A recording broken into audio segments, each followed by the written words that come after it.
All right, so let's learn how to play the Ghost Ship expansion for Kraken Skulls. Now, the Ghost Ship expansion adds a lot of really cool interaction with each other, the people at the table with you, and it adds some unpredictability to the game. So you will be removing the Navy from the game and replacing them with the Ghost Ship.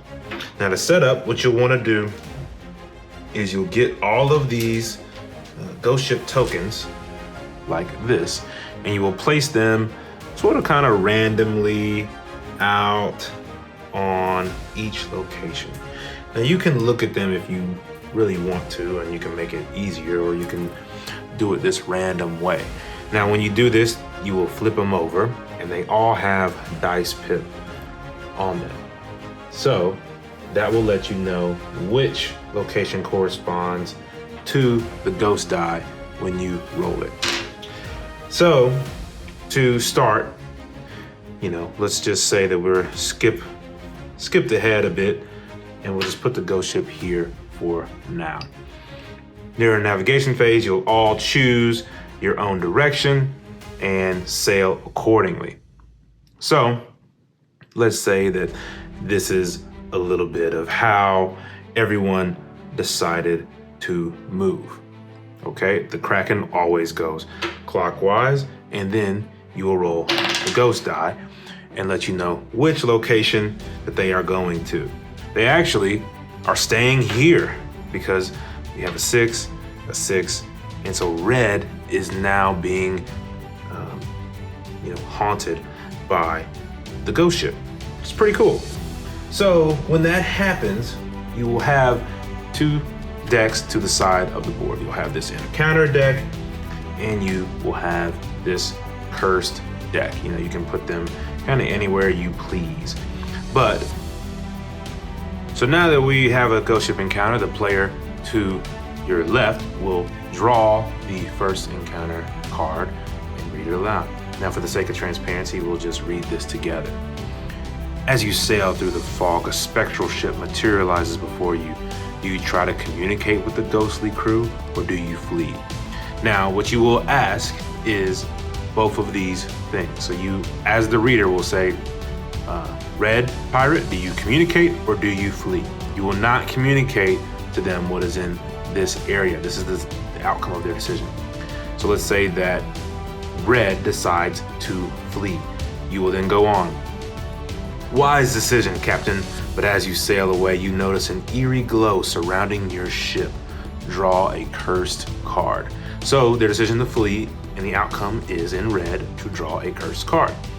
All right, so with that being done, you will put this at the bottom of the ghost ship encounter deck. Now, each one of these is different. They might have similar prompts, but the outcomes are all different. So no worries if it's in the bottom of the deck, because you will have a different experience by the time you do it. So then red player will draw a cursed card. This cursed card is glorious purpose. If you're ever in the same location as the ghost ship, instead of doing the encounter, roll the ghost die. If greater than your dread, earn 1 dread. If lower, then lose 1 dread. So this is a curse that is now stuck with you for the remainder of the game until you break the curse.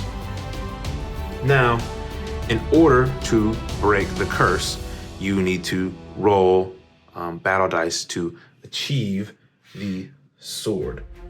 Okay? So, however many battle dice you have accumulated over the course of the game, you start with 2. Let's say you had, bought another one, so you had 3.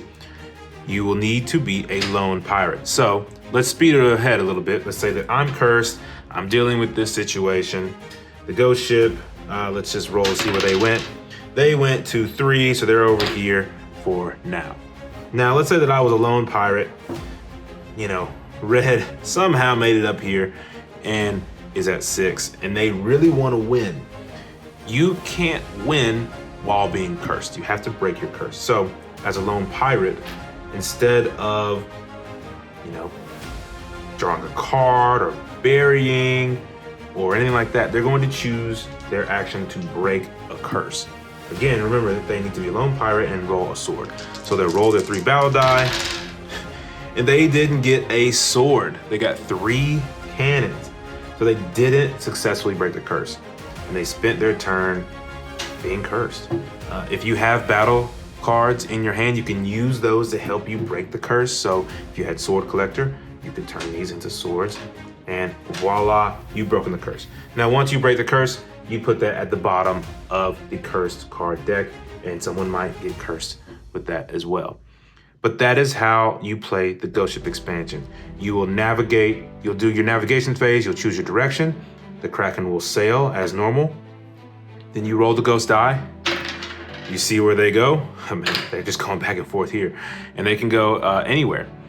Another thing important to remember about playing the Ghost Ship expansion is that the Ghost Ship is not going to care if you're already cursed unless you happen to have Glorious Purpose, which affects you, while being cursed.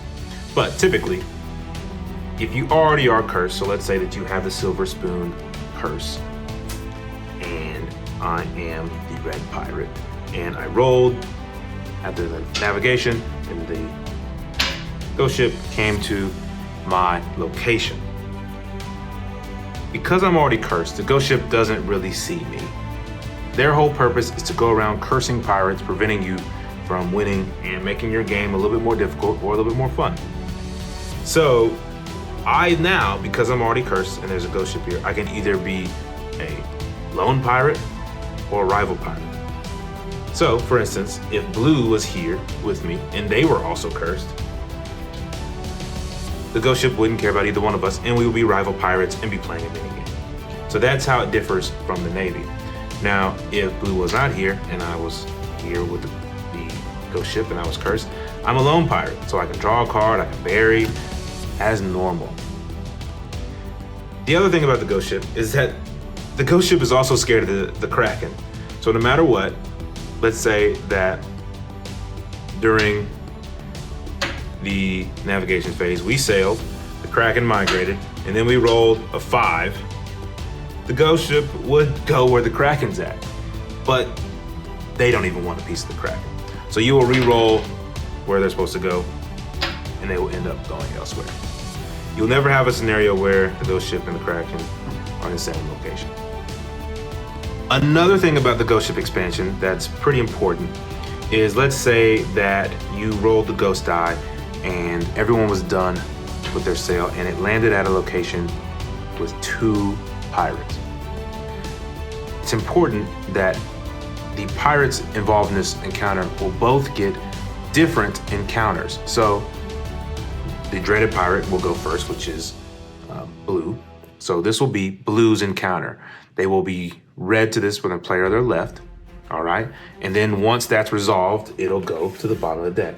And then the next player to the left of green will read this new encounter. And then once that's resolved, you will go down. You will not have the same encounter for both of you. You will both have a different encounter with the Ghost Ship. Hope you enjoyed this clever little expansion. We had a lot of fun developing it out. And if you have any questions, feel free to let us know.